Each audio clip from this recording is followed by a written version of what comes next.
Salut! Une des choses remarquables dans ce fichier CSS, ce sont les couleurs et leur codification.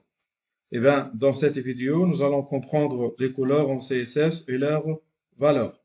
Donc, lorsqu'il s'agit de présenter des couleurs à l'écran, il existe plusieurs façons. L'encodage, hexadécimal ou RGB ou HSL, ces trois systèmes de couleurs, ce sont les plus utilisés. Si on jette un coup d'œil sur notre site W3Schools, bon, il y a les appellations humaines des couleurs et on a des présentations autres que humaines, puisqu'on a des centaines de couleurs, voire des milliers de couleurs. Il faut utiliser un système de présentation. Le premier système qui est devant vous, c'est le système RVB, rouge, vert, bleu, ou RGB en anglais, red, green, blue. Donc, ce système RGB admet trois couleurs que la toile peut utiliser pour produire n'importe quelle autre couleur. Si on règle les trois à 255, ça veut dire si on fait un petit test, donc voilà le mode RGB, changer le type d'écriture, voilà, RGB, et je donne par exemple 255, j'ai maximisé le rouge, et je maximise le vert, et je maximise le bleu. Voilà, entrée, voilà, voilà, on obtient une couleur blanc. Je sauvegarde et j'actualise. Si on survole la souris, on a la couleur blanche. Et si on initialise tout à 0, voilà, on obtient la couleur noire. Voilà, je sauvegarde et j'actualise. Donc, il est déjà en noir. Maintenant, si je change la couleur vert, donc j'ai un min à 0 et un max à 255. Donc, je donne par exemple le milieu, donc j'aurai un vert. J'actualise et voilà le vert. Bien sûr, on peut ajouter un degré de transparence avec une quatrième variable, input ou entrée. Ça peut aller de 0 à 1. Et donc, si on donne 0,5, c'est un degré de transparence. Voilà. On passe maintenant à l'autre système, hexadécimal. Donc, l'hexadécimal est une façon d'écrire ces valeurs RGB. Rappelons que l'hexadécimal est un système de numérotation en base de 16. Il peut être utilisé pour présenter des grandes valeurs avec moins de chiffres. Dans ce système, il y a 16 symboles, 10 valeurs numériques des 0 à 9 et ou suivi de 6 autres caractères allant de A à F. Donc, je m'explique. Voilà un calculateur sur Google.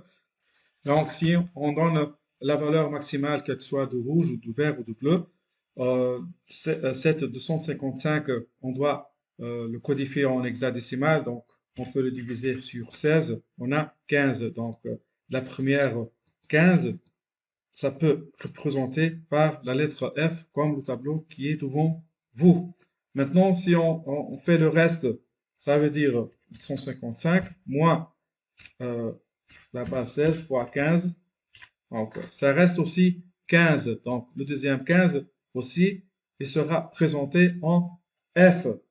Ça veut dire, si on revient à notre fichier CSS, on peut modifier cette présentation en RGB avec la présentation hexadécimale, bien sûr avec le dièse, et F, F, F, F, ça veut dire pour la première donnée du rouge, donc il est maximisé à 255 ou à FF. Et si on ajoute autre FF, donc c'est la maximisation de la deuxième valeur du vert. Et une troisième entrée avec FF, c'est la maximisation de la valeur ou du couleur bleue. On sauvegarde, on rafraîchit et si on passe la souris, voilà la couleur blanc. Passons maintenant à la représentation HSL, H comme hue, teinte en français, S pour saturation et L pour lightness ou légèreté. Donc le HSL est conçu pour la lisibilité humaine et devient de plus en plus populaire, en particulier comme alternative au mode ou au système RGB. Cela fonctionne comme ceci. Donc, devant vous, une roue de couleur. La position de couleur principale est comme le suivant: 0 degré pour le rouge, 60 degrés pour le jaune, 120 degrés pour le vert, 250 degrés pour le bleu et 300 degrés en magenta. Donc, c'est la première entrée pour pour ce système de présentation. Si on fait un petit exemple avec cette présentation, donc on écrit HSL.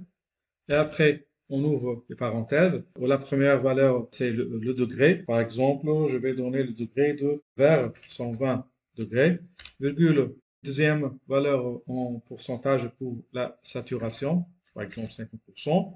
Et une troisième valeur pour la légèreté, par exemple 75%. Je ferme les parenthèses, je sauvegarde et j'actualise. Voilà, une couleur proche du vert, puisqu'on a choisi le degré du vert. Voilà, on a terminé cette vidéo. La prochaine vidéo, on va parler des polices.